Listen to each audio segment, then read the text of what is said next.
به زیارتش می روند تمام ملائکه.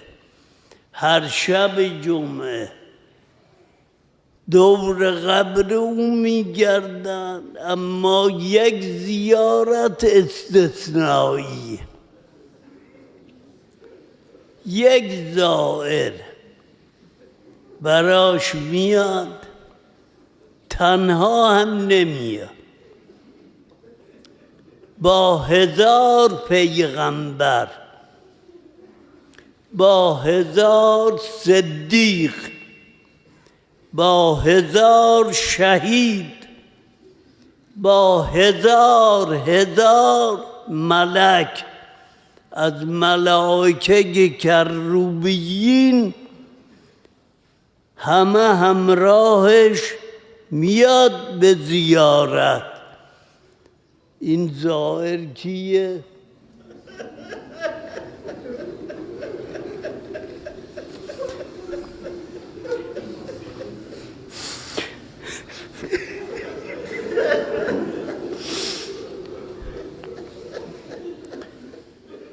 این زبان که با 1000 پیغمبر، 1000 صدیق، 1000 شهید، 1000 از کروبیین، مادرش فاطمه است. جمله اینه: فتنظروا الیه. وقتی میاد کنار قبر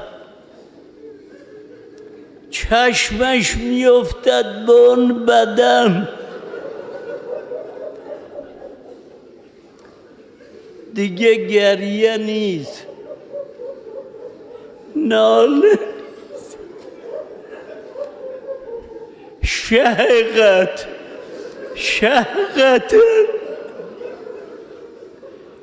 شهقه میزنه. لا اله الا الله.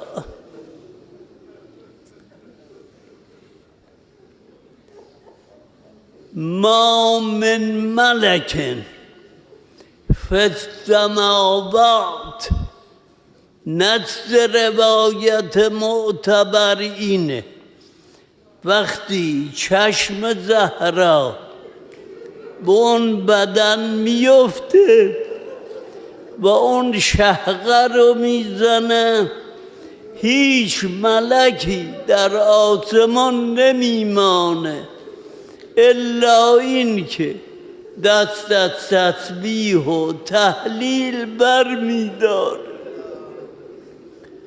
همه حمله عرش، تمام کروبیین، ملائکه مقربین، همه گریان و نالان، اما ختم کلام این کلمه است: لا تسکنوا. شهقه چیه؟ شهقه اون وقتی است که گریه گلوگیر میشه، نفس گیر میکنه.